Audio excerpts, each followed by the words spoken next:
In this section, we will learn how to build a car in Unity. Building a car digitally is very different from assembling the actual parts of a car in real life.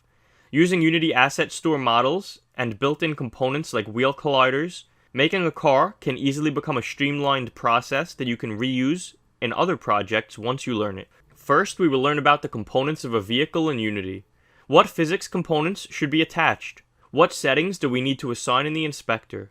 How can we use wheel colliders to add realistic wheel physics to the vehicle? All of these questions will be answered. Then we will code the logic for the car.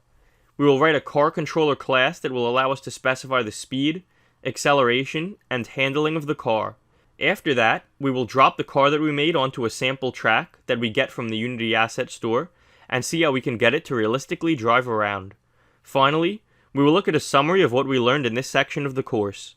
By the end of this section, you will have a clear understanding of what goes into making a functioning car in Unity, writing C# code to make the car drivable, and have hands-on experience putting all of this together to create an in-game vehicle.